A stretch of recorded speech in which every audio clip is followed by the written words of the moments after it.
Good evening. Match 28 of the 1987 Cricket World Cup was played this evening. It was a match between Kenya and Australia in Ahmedabad. The pitch was flat and hard, and Kenya won the toss, and guess what they did? Yes, they elected to bowl. Obviously, they saw the previous two matches at Ahmedabad. Zimbabwe scored 227 for 6, and this was the ground in which Australia so dramatically lost against England, where Alan Lamb scored those 16 runs of the final over to win the match. He did it in actually 4 balls. So the Kenyan captain Jimmy Commanders actually said, you know what, because we batted so well against India, the pitch he didn't think would change that much, and he felt that if he could restrict Australia to under 250, it would give his side a chance of chasing the runs down. But this is what happened in the end. As you can see, it backfired completely. Australia absolutely destroyed them. Not a highly convincing score from Australia. 251 for 8 from their 50 overs. 251 for 8 from their 50 overs. They got off to a really good start at one stage. They were 141 for 1 at one stage, and then they lost their 7 wickets. Lost 7 wickets for nearly 87 runs. You can see not much there from below order. 14 for David Boone. Brilliant 56. Gritty 56 from Dean Jones, who's starting to hit some form recently. But look at that. 126 not out off 147 balls from Geoff Marsh. Only the 3rd centurion from Australia. Only the 3rd Australian centurion in World Cup history. A wonderful, wonderful innings, scoring just over 50% of the runs. I mean, Ahmedabad went for 1. There was a duck for Mike Folletta. Ahmedabad's form of the bat is absolutely poor, shocking at the moment. Steve Waugh didn't score this time. He went for 1. 7 for Greg Dyer. 6 for Craig McDermott. 15 for Tim May. And 8 not out for Andrew Sears. 251 for 8. It was a solid enough score. Kenyan bowlers didn't really give up, really. 2 for 46 for Tickolo. 0 for 26 for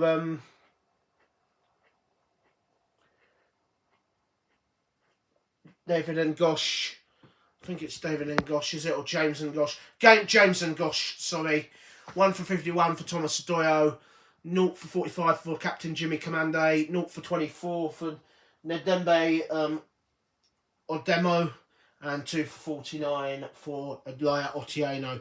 So Kenya did pretty well to restrict Australia to 251 for 8 after their start, but they didn't last that long. They were humiliated, really. They were all out in just 23 overs exactly for 69 runs. Nothing there at all. 6 for Andy Obanga. Suren Waters got 15. There was a duck for Colin Zubaya. Steve Tickolo 14. 1 apiece for Maurice Remba and Ramesh Patel. 10 for Jimmy Commande. Thomas Adoyo 6. A duck for Nedembe Obenro. James Ngosh 5 not out, and a duck for Elia Otieno. Steve Waugh, well, he didn't score runs with a bat, but he took 4 for 16. He's moved on to 10 wickets for the tournament. 3 for 13 for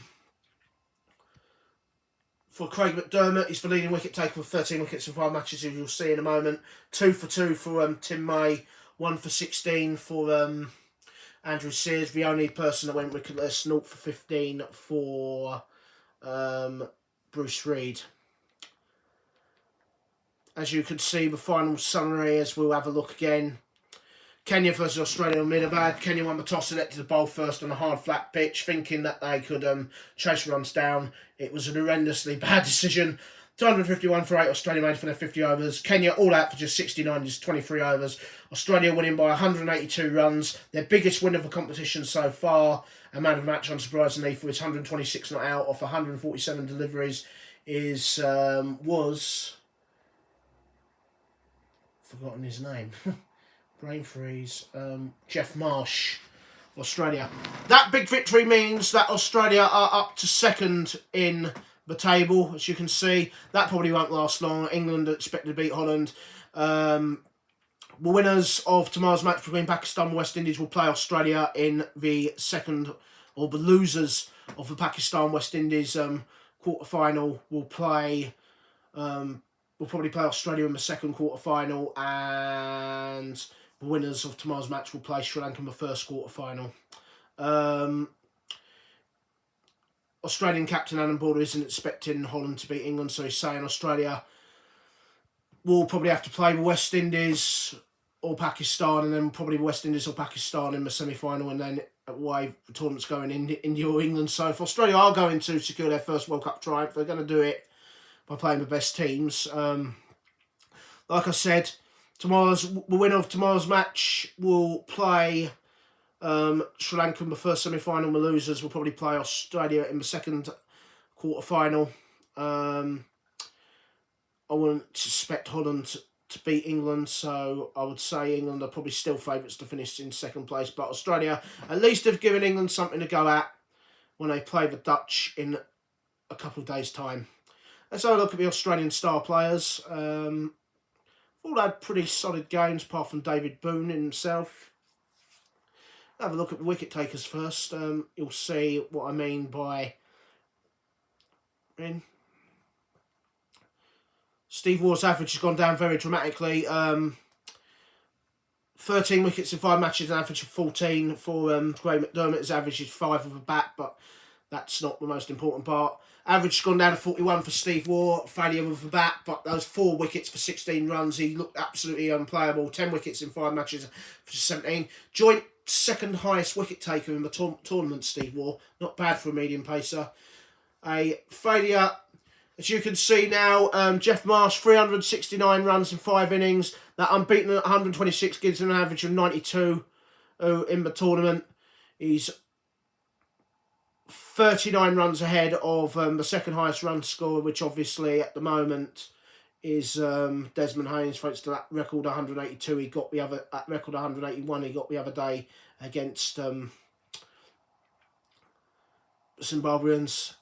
Failure for David Boone, 220 runs at an average 44 though, but he's still having a fantastic tournament. He's still had a pretty solid tournament so far. I'll say the batting from Australia's looked pretty solid. Even in that defeat against India, they batted out before 50 overs to score 233. So they're getting competitive scores. Kenya's World Cup is all over. A very sorry tournament for them.